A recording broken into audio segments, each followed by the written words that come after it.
Hey guys, I'm Pixel Dan, and this is a review of the Nickelodeon Teenage Mutant Ninja Turtles Mondo Gecko.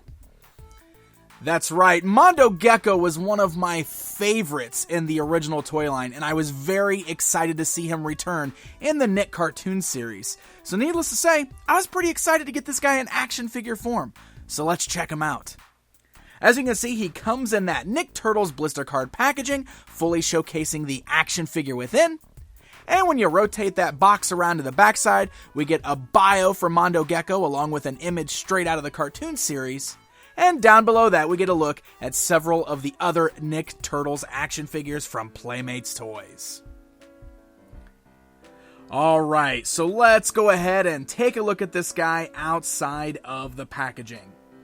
Now, like I said, Mondo Gecko was one of my favorites from the original toy line, and I have a feeling that I'm not alone there. He's a very memorable looking character from that classic toy line. And while the new design of the character is different from the old one, he still has that very cool lizard-like look, that very cool gecko look to him. And of course, he does have a bit of an updated skater look, but you know what? He's still a skating gecko, and that is pretty cool. So let's take a look at the details on the figure itself. I will say that this is one of those cases where the detail in the sculpt is very good, but we have some lacking paint detail that would just make this all around a much better looking figure. Not bad by any means. We've definitely seen far worse, but I'll point out some of the areas where I think it should have been better. But let's start by taking a look at the sculpt, and I want to start with the head, because I actually do really like the head sculpt here. It does a very good job of capturing the likeness of Mondo Gecko straight out of the cartoon series, and if you look real close, you can see that the skin is textured very well. There's a really great reptilian-like texture all throughout the head sculpt. It's done in a yellow plastic. The underside of his chin and his neck has a bit of a white dry brushing to kind of lighten it up. And then we have these really great black spots that are painted on, and I love the details on the eyes. The eyes are great. So all in all, I think the head's pretty good. We just got a solid black cap on there. And here's something interesting. It's on a little peg, so you can actually rotate that hat a little bit. So you can spin it all the way around if you wanted to. Looks really goofy if it's facing forwards there. But if you want to kind of like turn it to the side, you know, you can do that. That's kind of neat. Or you can spin it all the way to the back, which of course is the way that Mondo prefers to wear his cap. So pretty cool. Now, as you go down the rest of the body, he's just wearing a nice baggy long sleeve shirt. He's got some black fingerless gloves on. The detailing on the shirt is really nice, exactly as it looks in the cartoon series. And then below that, we've got some baggy skater pants there. This is the area where some of the extra paint detail would have been really nice. He's got some knee pads on here. And the original prototype, they were blue.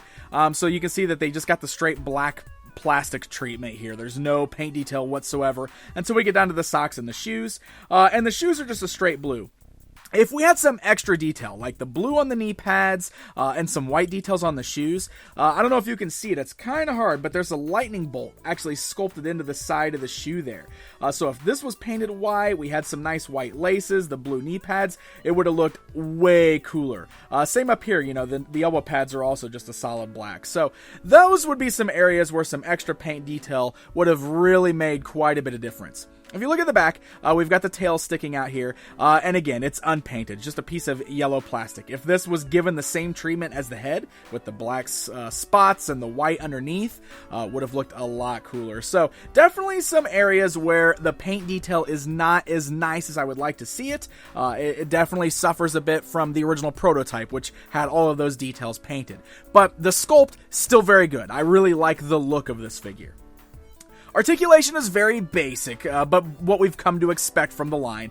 The head's just at a joint there at the neck, so you can swivel the head both left and right. We have the ball-like hinges at the shoulder, so the arms can go outwards, forwards, and backwards. You can kind of twist those around there, but there's no other articulation in the arms whatsoever. Nothing in the waist, and the only other part we have is those same hinge-like joints in the thighs there, so legs can go outwards, they can go forwards and backwards, they can also swivel, and then the tail has the ability to swivel as well. So pretty minimal articulation there.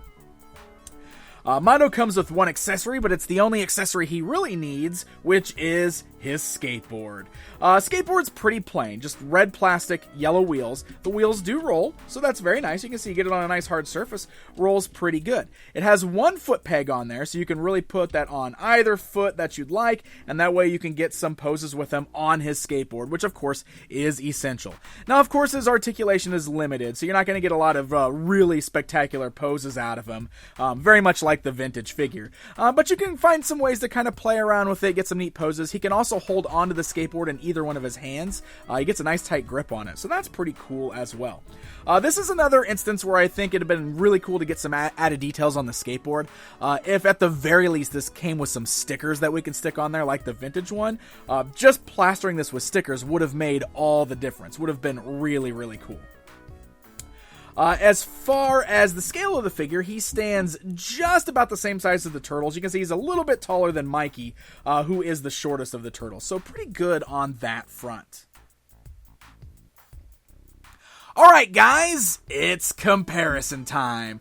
Here is a look at the brand new Mondo Gecko standing alongside one of my absolute favorite figures from the vintage line, being that original Mondo Gecko.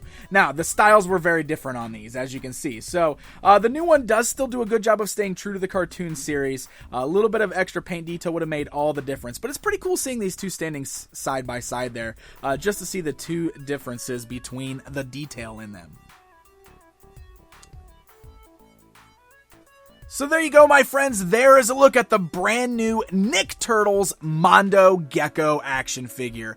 Aside from a few places where I would have liked to see some more paint, I really like this guy. I think he's a very fun design. I really like him in the cartoon series. I mean, he's the one that brought us Cowabunga in the new show, which is pretty awesome. You can pair him up with your Michelangelo there, and, you know, you can even have Mikey steal a skateboard. It plugs into their turtles' feet just fine as well, so pretty neat little bonus there.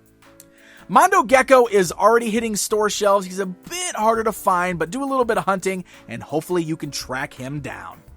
Happy hunting, my friends, and until next time.